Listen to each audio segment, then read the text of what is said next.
Mati, muchas gracias por el pase y bienvenidos a Contigo en Directo. Nosotros vamos a tocar varios temas hoy, arrancando esta segunda jornada de la semana, martes 18 de agosto, como les contaba Matilde, es cierto, vamos a seguir, por supuesto, revisando lo que ha ocurrido con este caso muy mediático en el país que tiene que ver con violencia intrafamiliar, con una acusación de parricidio frustrado y que termina con Hernán Calderón Argandoña formalizado y va a tener que cumplir prisión preventiva, de acuerdo a lo que indica el cuarto juzgado de garantía, en un principio en el centro El Cedro, que es está ubicado en La Reina, que es donde permanecía hasta ayer, hasta que esté en condiciones de ir a Santiago 1. Mientras dure la investigación, va a tener que permanecer en prisión preventiva. También vamos a estar hablando del desconfinamiento. Hoy día se abre de forma paulatina el Costanera Center, que es el centro comercial más grande, no solo de Chile, sino que además de América Latina. Es gigante este edificio, sabemos, y ahí opera este centro comercial. ¿Cómo está funcionando eso? ¿Cuánta gente llegó? Y también vamos a hablar del desempleo, una cifra muy preocupante en nuestro país que aumenta cada día producto de esta pandemia. Vamos a tomar contacto inmediatamente con nuestro compañero Luis Ugalde. Lucho, muchas gracias como siempre por estar con nosotros en Contigo en Directo. Tengo entendido que estás afuera del Costanera Center, ¿no? Se aprecia algo de movimiento ahí en Andrés Bello con Holanda en la esquina. ¿Cómo estás, Humberto? Claro, Costanera Center, que tú lo decías, hoy abrió sus puertas y de a poco ya se empieza a ver el movimiento. Te voy a ver rápidamente, Carlitos, si nos puede mostrar. Es poca la gente ingresando, es poca la gente que ha estado ingresando hasta este lugar durante la jornada de la mañana, durante la tarde, escenas bastante distintas de lo que se vieron, por ejemplo, en Meix la jornada de ayer, en el Mall Chino. Sí está con bastantes controles para ingresar el Mall Costanera Center y además se están realizando afuera, no sabemos si al parecer que no son del mismo mall, se están realizando exámenes PCR. Para la gente que está por acá, se puede realizar examen PCR acá en este lugar. Recordemos que el examen PCR nos da un resultado inmediato, demora por lo menos 1, 2 o hasta 3 días puede demorar, entonces se están realizando aquí también estos exámenes PCR, pero referente a lo que atañe al centro comercial, al Costanera Center, está con variadas medidas de seguridad referente al uso de mascarilla, a los ingresos de personas, al número de personas que pueden ingresar a este centro comercial, y por lo que hemos visto también es muy poca gente la que ha ido entrando durante esta jornada y la que ha ido saliendo también. Qué bueno, porque se está tomando con mesura, con cautela, que fue el llamado también al acudir a estos centros comerciales. Vimos ayer lo que pasó lamentablemente en el Mall Chino, ahora un poco más de control ahí. Y lo de los PCR es muy interesante lo que dicen, porque se está cumpliendo récord de toma de muestreo. El PCR, como tú dices, no es inmediato, pero sí es el más certero y puede ayudar también a la detección y luego permitir, por supuesto, la trazabilidad si es que llegara a haber algún problema. Lucho, entremos en materia, porque estábamos revisando recién lo que estaba pasando en el sitio del Poder Judicial. Tú nos puedes dar más antecedentes de lo último que ha ocurrido de esta noticia, y podríamos decir noticia del ámbito policial, ya que tiene que ver con un parricidio frustrado de Hernán Calderón Argandoña, que va a tener que cumplir prisión preventiva primero en este centro El Cedro de la comuna de La Reina, y después, mientras dure la investigación por parte de la Fiscalía de Oriente, cuando esté en condiciones, trasladarse a Santiago 1, la cárcel, ¿no? Claro, te cuento, y para partir el despacho de este tema, Humberto, la última locución que realiza el fiscal Omar Mérida de la Fiscalía Oriente. Cuando la jueza habla y abre debate sobre dónde debe cumplir esta medida cautelar Hernán Calderón Argandoña, y desliza la primera opción de que la cumpla en este centro de salud donde él se encontraba, el fiscal Mérida le dice: el hospital penitenciario y Gendarmería tienen una unidad psiquiátrica, y sobre esa situación, ese hospital y ese centro de salud que está dentro de una dependencia de Gendarmería puede cumplir con las necesidades que tiene el señor Calderón Argandoña. ¿Por qué él tiene que cumplirlo en un centro privado y Gendarmería incurrir en un gasto distinto al resto de la población penal si el hospital de Gendarmería cuenta con esas capacidades también? Para mí, esa es la frase que resume un poco la molestia que queda de parte de la Fiscalía sobre la medida cautelar que se le da a Hernán Calderón Argandoña. Tú lo decías, Humberto. La situación es la siguiente: se decreta la prisión preventiva, pero durante 7 días la va a cumplir en la clínica El Cedro, donde estaba internado hasta hoy en la mañana. Después de 7 días, informe mediante, es que él ya debería iniciar su cumplimiento de medida cautelar en Santiago 1.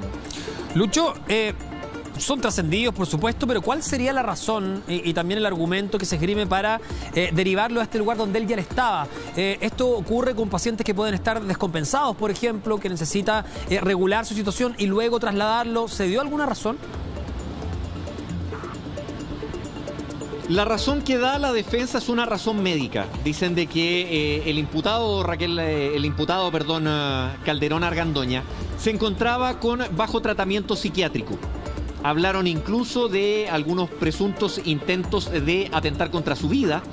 Y sobre esa situación, sobre ese diagnóstico médico, es que buscando la integridad psicológica y física del imputado, es que por ello lo envían a cumplir estos primeros 7 días al interior de esta clínica privada.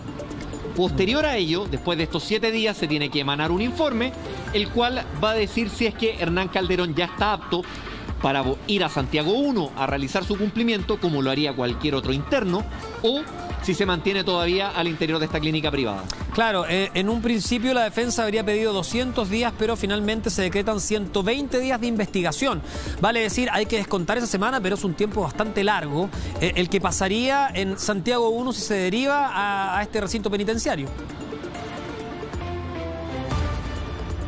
Claro, ese es el tema, son aproximadamente 4 meses. Estos 7 primeros días van a ser durante evaluación, pero recordemos que muchas veces lo que buscan tanto Fiscalía como Defensa son estrategias. Y estas estrategias van de la mano de los intereses que ellos tienen. En este caso, no es descartable de que el ingreso, estoy elucubrando esta situación, el ingreso de Hernán Calderón a la clínica psiquiátrica haya sido una estrategia que permita ganar tiempo. En estos casos, ¿por qué es importante ganar tiempo desde la perspectiva de la defensa? Porque después de esto pueden presentar un recurso a la Corte de Apelaciones, pueden presentar otro recurso más y se puede ganar tiempo y hasta lograr bajar esta medida cautelar en algún momento. Entonces, claro, son estrategias que se hacen y de ahí es de donde viene la molestia de la Fiscalía de por qué, si el hospital penitenciario tiene una unidad psiquiátrica, no se le da cumplimiento a esta medida como a cualquier otro interno. O sea, aquí están acusando que se le da beneficio, para entenderte bien, Lucho, porque es una persona conocida. Más que por una persona conocida, a mí me da la idea, no sé si es por una persona conocida. Porque por seguridad también podría serlo. La estrategia que pone la defensa de dejar a Hernán Calderón, no vamos a cuestionar el tema del diagnóstico médico, no lo conocemos. Pero el que Hernán Calderón esté en una clínica psiquiátrica hace que como estrategia la defensa pueda mantenerlo ahí y a la vez él lo que haga es mantenerse en ese lugar y no ir a Santiago 1. Claramente, para estar en esa clínica se necesitan medios económicos. Y esos medios económicos actualmente Hernán Calderón Argandoña los tiene para pagar esa clínica.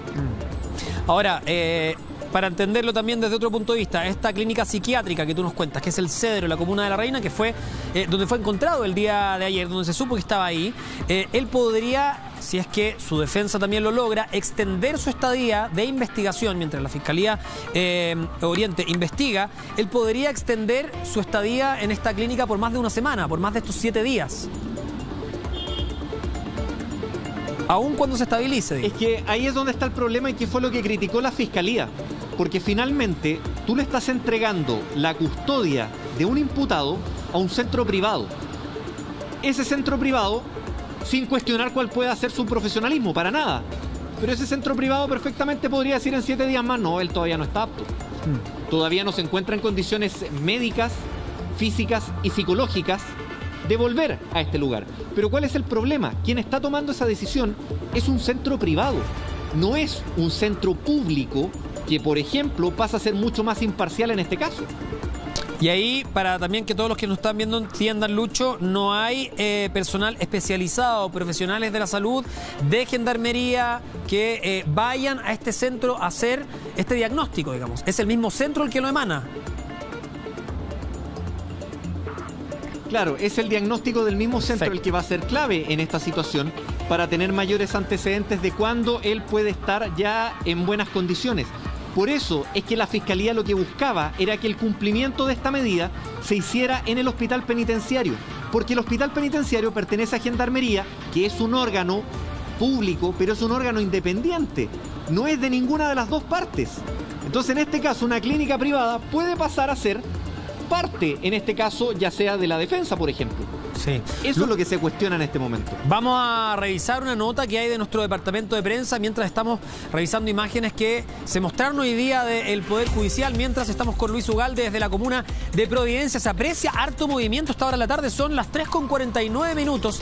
Recordemos que Providencia es una de las comunas que está en esta etapa de transición. Ayer se suma Santiago y Santiago Centro. Vamos a revisar la nota de nuestro departamento de prensa y lo seguimos conversando contigo, Lucho, para entender un poco más detalles de esta formalización que hay el día de hoy para Hernán Calderón Argandoña, una investigación además de 120 días que le decretan prisión preventiva. Aquí está la nota y luego lo comentamos en Contigo en Directo. Fue en la tarde de este lunes que Hernán Calderón Argandoña fue internado en la clínica psiquiátrica El Cedro, ubicada en la comuna de La Reina, luego de permanecer prófugo de la justicia tras haber apuñalado a su padre la semana pasada en medio de una fuerte discusión. También este lunes la polola de Hernán Calderón Argandoña, identificada con las iniciales RNH, a través de su abogada presentó una querella en contra de Hernán Calderón padre por el delito de abusos sexuales reiterados. En la acción judicial relata que mientras vivía en la casa de su suegro, este la habría acosado. En uno de los pasajes de la acción legal afirma que tras haber discutido con su pareja, se fue a dormir a la pieza de invitados, donde horas más tarde habría ingresado Hernán Calderón padre. Además, acompañaremos en Fiscalía una serie de WhatsApps que denotan, que dan cuenta de un hostigamiento de Hernán Calderón padre hacia doña Rebeca, que le preguntaba constantemente dónde estás y además le preguntaba constantemente por la relación con su hijo y le mandaba mensajes claramente que se pueden interpretar como insinuaciones, pero él rápidamente, una vez que Rebeca los leía, él los borraba. Otro episodio que relata la acusación interpuesta en el cuarto juzgado de garantías de Santiago en contra de Hernán Calderón padre dice relación con un encuentro que habría ocurrido en la pieza de invitados mientras ella ordenaba unas cajas. Según la abogada de la joven, Hernán Calderón hijo habría además visto y fotografiado comunicaciones de WhatsApp que su padre le enviaba a su pareja, descubrimiento que habría hecho el 11 de agosto, el mismo día en que agredió con un cuchillo gravemente a su progenitor. Esos habrían sido los WhatsApp que habrían visto y que, si bien nosotros no nos podemos meter en la cabeza de Hernán Calderón Argandoña, yo no lo represento, no he tenido contacto con él, pero entendemos que esos fueron los hechos que motivaron y que hicieron que él fuera a la casa de su padre el día 11 de agosto. En cuanto a la querella por parricidio frustrado presentada por Hernán Calderón padre en contra de su hijo, la mañana de este lunes se conocieron detalles de cómo habrían ocurrido los hechos el pasado 11 de agosto. En ese momento mi hijo, empuñando el cuchillo que había traído previamente y que guardaba en su pantalón, me ataca de frente, intentando apuñalarme en el estómago, fallando solo por mi reacción, dándome el ataque en mi antebrazo izquierdo mientras me gritaba: "Ahora sí te voy a matar". Hernán Calderón padre relata en la acusación que sintió que uno de los objetivos del ataque incluso pudo ser cercenar una de sus manos. Y con su mano derecha, en la que continuaba sosteniendo el cuchillo, procede a apuñalar múltiples veces mi mano derecha gritando: "Te voy a matar, te voy a matar". De esa forma siguió intentando desgarrar la mayor cantidad de tejido posible de mi mano, con el fin, asumo, dado el movimiento y su acción, de amputarla. Agrega la querella que luego del violento ataque, Hernán Calderón Argandoña en un ascensor se habría tomado fotografías con la sangre de su padre en las manos. Se le aprecia cuando se retira después de haberme apuñalado. Primero se mira a un espejo, luego posa mostrando las manchas de mi sangre sobre su ropa, procede a tomar una fotografía de sí mismo con su trofeo, mi sangre en sus brazos, y luego parece enviar la fotografía a alguien, como si reportara su labor. Sacarse una foto jactándose del ataque, de la agresión, denota en definitiva que el actuar es muy gravoso, es grave el actuar que tiene la persona, conciencia absoluta de lo que ha hecho, ¿cierto? Y son elementos que también el tribunal puede ponderar, precisamente la seguridad de la víctima, es decir, ¿qué pasa si no está en prisión preventiva? La víctima puede estar insegura, también es un elemento que lo puede tomar en consideración el tribunal. El ex fiscal Cristóbal Villalobos opina que pudo existir planificación en los hechos cometidos por Hernán Calderón Argandoña en contra de su padre, lo que, de comprobarse, agravaría el tipo de delito por el que es acusado, intento de parricidio. Se atenta contra la vida, entonces el bien jurídico, vida, es uno de los más importantes de nuestro ordenamiento jurídico, entonces independiente que no esté consumado, que en este caso es frustrado, podría configurar un delito bastante grave, que entiendo que es el que está hoy día querellándose la víctima, y probablemente va a ser también la tesis de la Fiscalía a la hora de formalizar los cargos. La querella de Hernán Calderón padre relata también hechos previos en los que el acusado, su hijo, habría disparado al interior de su casa y agredido a su pareja, destruyendo también intencionalmente muebles y obras de arte que estaban al interior del domicilio. La hermana del acusado de parricidio, Kel Calderón, a través de su cuenta de Twitter, criticó con duras palabras el que Hernán Calderón Argandoña haya sido internado en una clínica psiquiátrica. Bueno, vamos a hablar de este tema con Luis Ugalde, nuestro compañero que sigue con nosotros esta tarde, y también con el ex fiscal José Antonio Villalobos, a quien veía en la nota. A propósito de este caso, se ha decretado 120 días de investigación, que lo va a hacer la Fiscalía Oriente, además prisión preventiva que tiene que cumplir en un principio en el Cedro, y cuando se estabilice tendría que pasar a Santiago 1. Ustedes me avisan arriba, por favor, cuando estemos con el ex fiscal. Lucho, a propósito de esta polémica, y también hay que decirlo en pantalla, porque aquí se trata independiente, sin hacer ningún juicio de valor. Ojo, si es que Hernán Calderón Argandoña llega a tener algún desequilibrio, por ejemplo, producto de alguna enfermedad, de algún desorden mental o de alguna adicción, cosa que no sabemos, pero se especula, evidentemente, y es lo que uno espera, que cualquier persona pueda superar este tipo de trauma. O sea, ninguna familia querría pasar por un tema como este. Aquí no se trata tampoco de nosotros meternos en ese ámbito. Simplemente hoy día se trata de esto como un tema policial, porque efectivamente se trata de una acusación por parricidio frustrado, ¿no?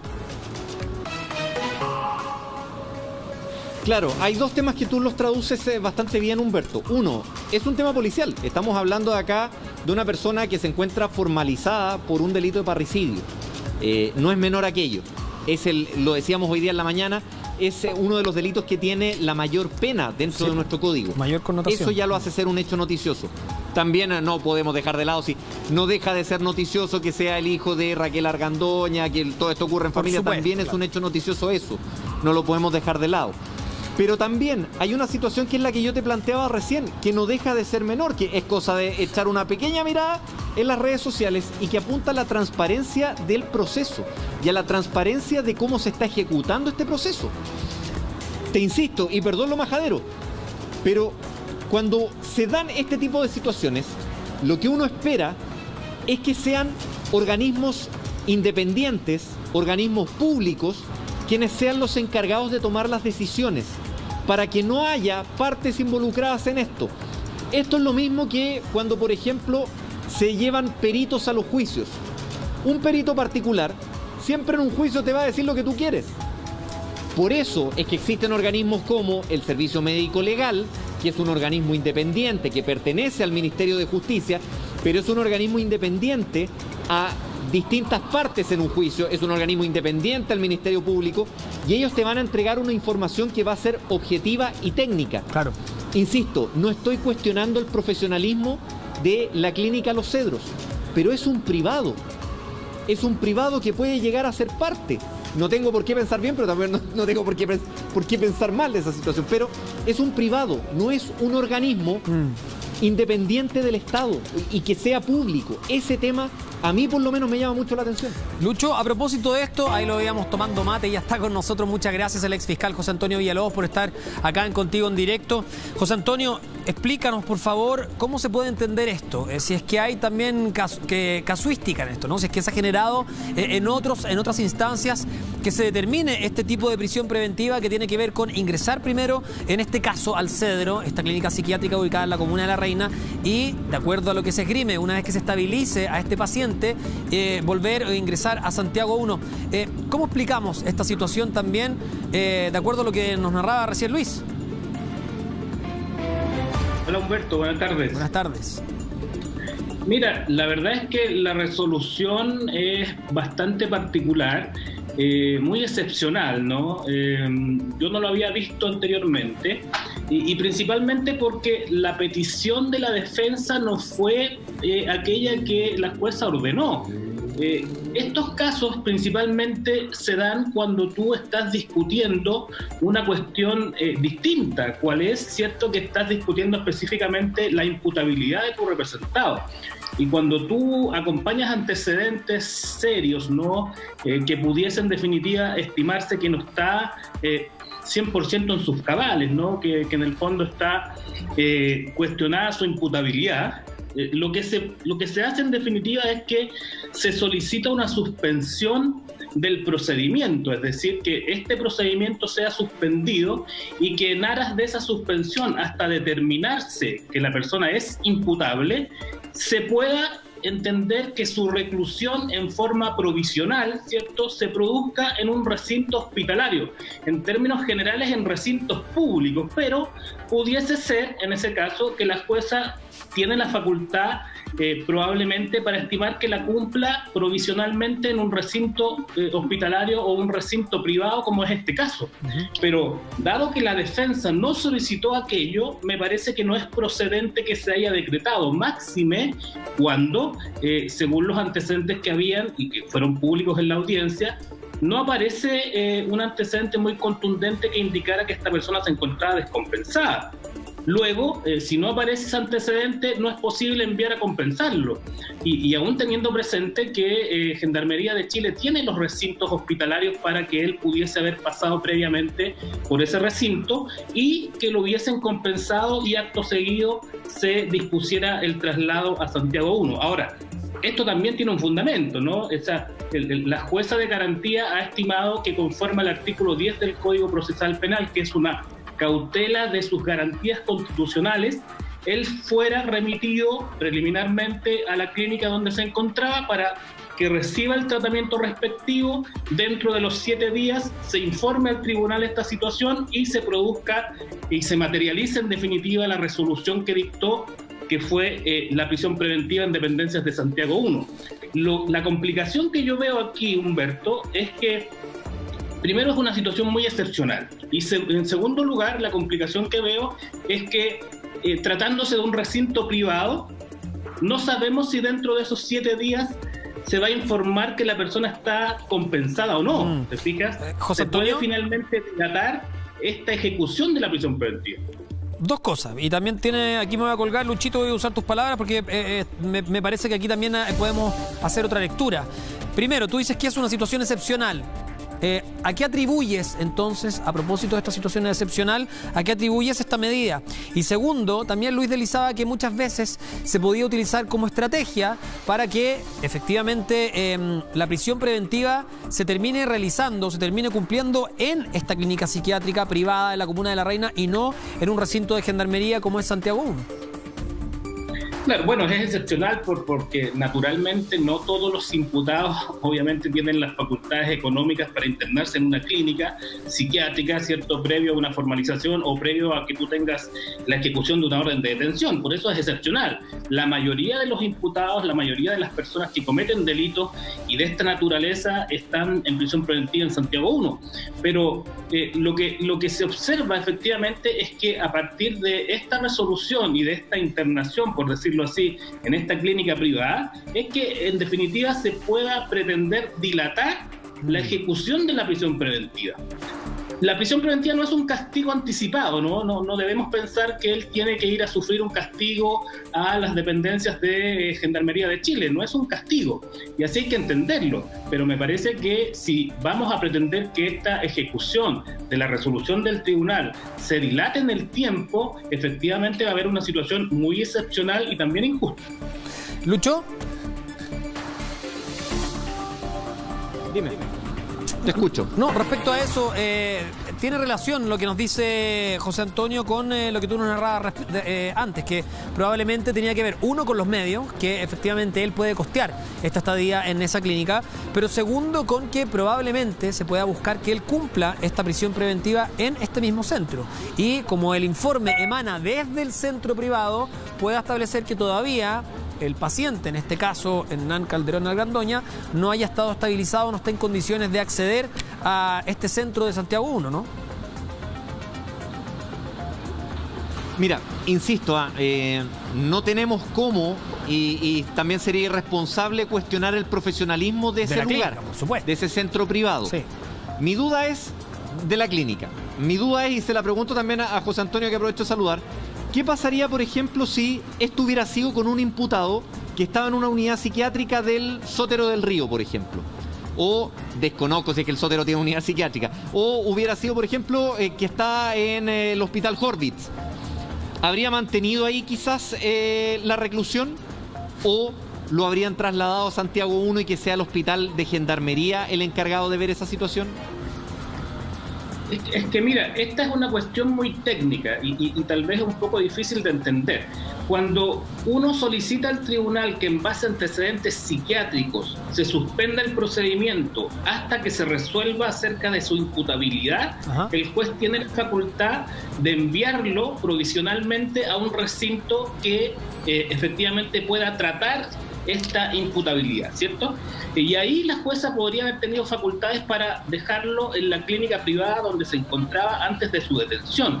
Lo que parece extraño y lo que parece cuestionable en la situación particular es que esta solicitud no fue efectuada por la defensa de Hernán Calderón, ¿cierto?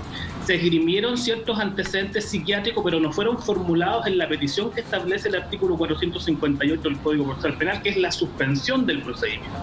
Y me parece que no habiéndose solicitado aquello, seguramente no tenía la entidad como para que se pudiese haber suspendido este procedimiento, y en consecuencia el proceso normal es que la persona hubiese pasado por Gendarmería de Chile, por el ASA, ¿cierto?, que es el sistema hospitalario que tiene el recinto de Gendarmería de Chile, y que efectivamente se hubiese compensado a la persona en particular. Ahora, hay otro problema también, porque se habla de descompensación y tampoco se fijó en la audiencia ni tampoco se entendió cuál era la situación puntual médica en la cual se encontraba la persona, porque si la persona no estaba en condiciones, por ejemplo, de enfrentar los cargos, de comprender cuáles eran las imputaciones, no se hubiera realizado esta formalización.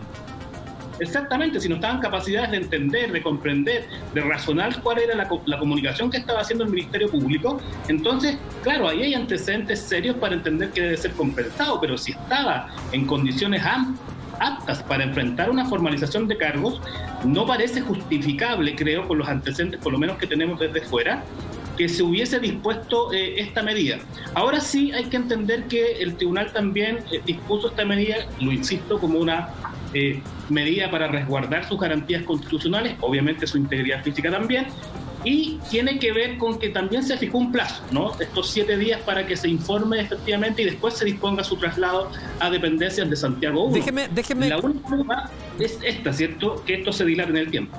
Déjenme comentarle a los dos, Lucho y también José Antonio, nos escriben a través de redes sociales. Alejandra, muchas gracias por tu mensaje. Ella es una persona que trabajó años en el psiquiátrico Horvitz, que nombrabas recién tú, Luis, y dice: sobre los imputados, el juez ve el informe psiquiátrico, puede pedir otros y luego el juez decide, incluso el alta hospitalaria, nos dice. Bueno, es así. El tribunal, claro, pero el informe va a emanar, en este caso, desde una clínica privada. Sí. Por eso, en general, cuando se habla de esto es porque van a recintos públicos. Es el tema. Cuando van a recintos públicos, claro, tiene la información de la entidad pública, eventualmente del servicio médico legal, ciertas identidades públicas. Ahora, claro, deberá ponderarse a los 7 días de esta resolución del tribunal cuál es el informe que emite el profesional respectivo y cuál es la naturaleza de ese mandato que le ha dado el tribunal. Yo creo que ahí tampoco queda claridad en términos de la compensación que debe realizarse. ¿Qué se entiende por compensación? José Antonio, Humberto. O sea, ¿qué vamos a esperar? Claro, sobre lo mismo que te dice esta persona desde Twitter, evidentemente la decisión final la toma el juez, pero los antecedentes que le llegan al juez para tomar la decisión vienen de una entidad privada, vienen de una entidad que perfectamente puede ser parte. Se supone, también dentro de la lógica, claro, que el servicio médico legal, que por ejemplo los centros de salud públicos son organismos idóneos para entregar estas informaciones porque no van a ser parte dentro del proceso. Pero en este caso, una clínica privada en la cual él llegó cuando se encontraba con una orden de detención, quien lo acogió cuando él estaba con una orden de detención, evidentemente, que lo hemos visto en redes sociales, genera las dudas sobre qué informe pueden emanar. Y le quería preguntar a José Antonio si es que a él le ha tocado algún caso donde, por ejemplo, la clínica lo que haga es comenzar a extender, o decirlo coloquialmente, a patear, y así mantener a esta persona más tiempo en ese lugar y no en Santiago 1. Claro, mira, yo espero que la clínica en definitiva cumpla el mandato del tribunal, ¿ya? Y aquí el mandato del tribunal no es que él cumpla su prisión preventiva en la clínica de rigor, ¿no? Hay que ser precisos en aquello. El tribunal lo que ha ordenado es que él cumpla su prisión preventiva en dependencias de Santiago 1, que es una dependencia de Gendarmería de Chile, con una salvedad, que es que primero, ¿cierto?, él sea tratado en esta clínica psiquiátrica donde se encontraba y a los 7 días se informe respecto a su situación puntual y si está apto para cumplir esta prisión preventiva en dependencias de Gendarmería de Chile, se cumpla entonces el mandato del tribunal que ordenó los 7 días. Y aquí la Fiscalía también podrá hacer algo, ¿no? Si a los 7 días se prorroga por otros 30 días o 60 días, aquí esto se podrá discutir en otra audiencia. Ahora, para preguntarlo también de manera más directa, aquí es una mala... Inmediatamente, José Antonio, Humberto. Sí, te escuchamos, Lucho. Muy breve, ¿la Fiscalía puede apelar a esta decisión ahora? ¿Podría ir a la Corte de Apelación en la Fiscalía y pedir que se revoque esto y que finalmente vaya a Santiago 1? Mira, la Fiscalía lo que intentó realizar en la audiencia, yo estuve viendo la audiencia, es un recurso de reposición respecto de la resolución del tribunal y el tribunal lo rechazó. Eventualmente, si considerara la Fiscalía que no se había acogido su pretensión de prisión preventiva, dado que finalmente se le estaba enviando previamente a un recinto privado, que es una clínica psiquiátrica, podría haber intentado un recurso de apelación verbal en la audiencia y que el tribunal eventualmente podría haber rechazado. Acto seguido hay una serie de recursos que pueden intentarse también por parte de la Fiscalía o por los querellantes, recursos de hecho respecto a esa negativa del recurso de apelación o eventualmente otros recursos que pudieran también interpretarse, pero la apelación es una apelación verbal en la audiencia de rigor, que es la audiencia de formalización de cargos, donde tú entiendes que no se acogió la prisión preventiva que tú pediste. Sí, y respecto, José Antonio, para entenderlo de manera clara, ¿esto se puede considerar un triunfo para la defensa de Hernán Calderón Argandoña? ¿Podrían los querellantes preocuparse con este tipo de medida o efectivamente también se pueden establecer los garantes de que sea una prisión preventiva o una investigación justa? Porque esto no va a cambiar la investigación, digamos, solo va a cambiar el tipo de prisión preventiva a la que va a ser sometido Hernán Calderón Argandoña. Claro, bueno, y Humberto, no sabemos si esto va a ser prolongado en el tiempo o no. O sea, si efectivamente se cumple la resolución del tribunal, a los 7 días esta persona podría estar perfectamente compensada y disponerse su prisión preventiva en dependencias de Santiago 1 o en algún otro recinto de mayor seguridad, pero dependiente de Gendarmería de Chile. Ahora, no pensemos inmediatamente que esto se va a prolongar en el tiempo, es una posibilidad que esperamos que no sea así, pero hay una resolución clara del tribunal. ¿Dispuso la prisión preventiva? Sí. En dependencias de Santiago 1, sí, previamente en cautela de su garantía, que pase obviamente por una atención preliminar donde se encontraba en dependencias de la clínica. José Antonio, y esto tiene que ver también con un tema de percepción ciudadana, ¿no? Como tú dices, cuando una persona tiene los recursos para pagar un centro privado es distinto, una persona que no tendría los recursos se va inmediatamente a un centro de gendarmería, porque aquí en el fondo, quiero repetir lo que tú dijiste, esto no es un castigo. La prisión preventiva tiene que garantizar el resguardo de la integridad de la persona, del inculpado en este caso, ¿no? Aquí no se trata de ir a castigarlo, se trata de que por un tema, insisto, de percepción ciudadana, de justicia, como quieras llamarlo, tiene que ver con cumplir las normas igual que cualquier otro ciudadano. Por ahí va la cosa. Claro, en el fondo, claro, el tema de la percepción ciudadana muchas veces es distinta a lo que resuelven los tribunales y a lo que manejan en definitiva los especialistas. Pero claro, la prisión preventiva, como dices tú, Humberto, no debe considerarse nunca como un castigo anticipado. De hecho, esto está vedado por tratados internacionales. Entonces, la prisión preventiva es una medida cautelar que debe garantizar todos tus derechos constitucionales.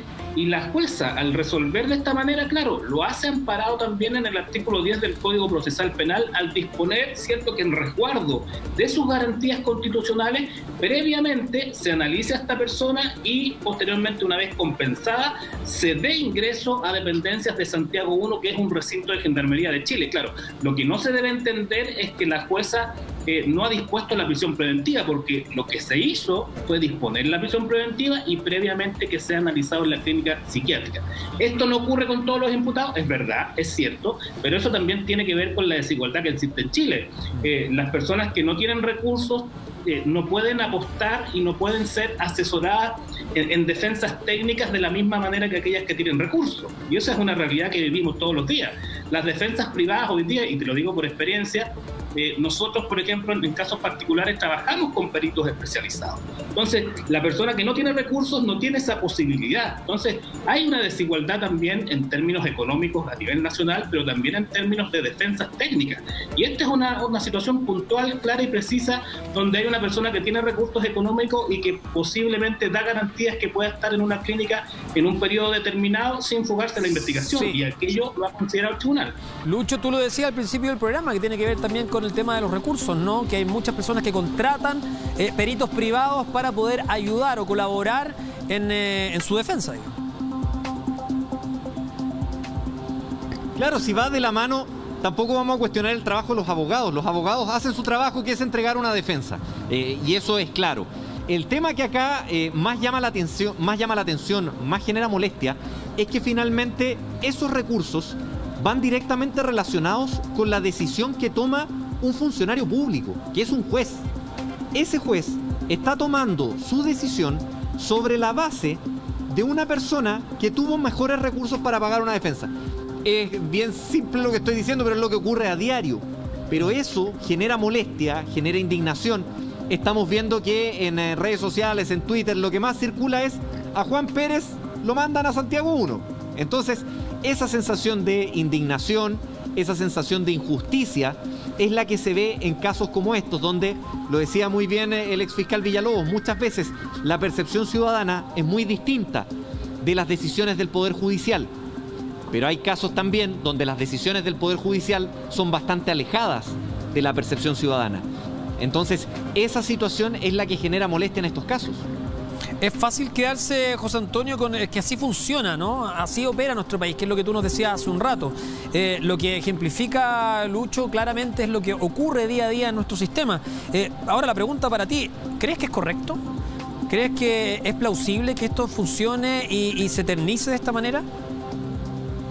Mira, lo que yo creo es que la jueza lo que tuvo en vista al resolver esta situación más o menos excepcional es principalmente el resguardo de garantías constitucionales. Y lo digo así en particular porque conozco el trabajo de esa magistrada.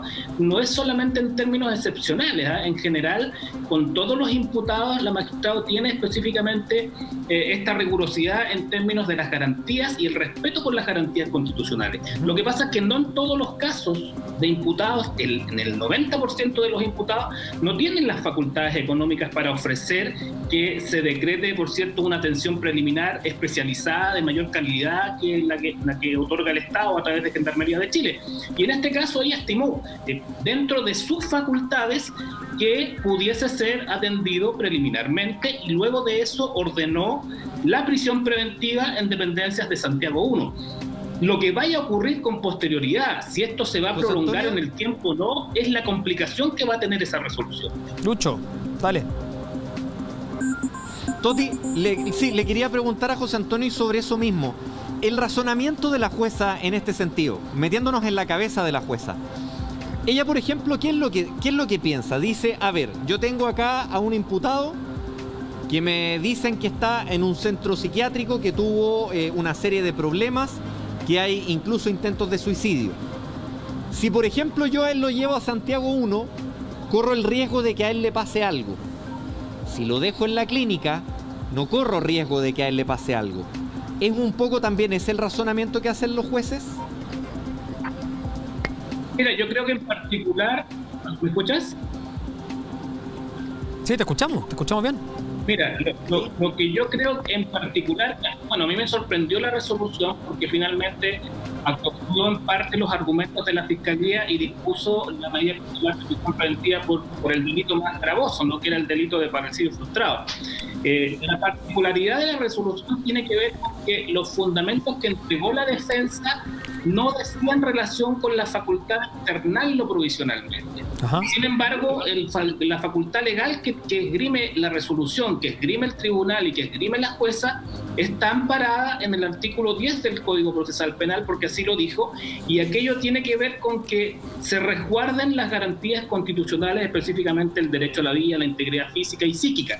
Y en virtud de ello es que dispuso preliminarmente, porque aquí hay que ser bien preciso, no entreguemos una información dando cuenta que no se dispuso la prisión preventiva del imputado, se dispuso la prisión preventiva, sin embargo, preliminarmente esto debe realizarse a través de un examen médico y posteriormente en 7 días, de un plazo, se debe informar al tribunal y el tribunal, cierto, podrá disponer el traslado a dependencias de Santiago. ¿Él se podría declarar o se podría declarar en este caso, Hernán Calderón, como inimputable de acuerdo a esta investigación?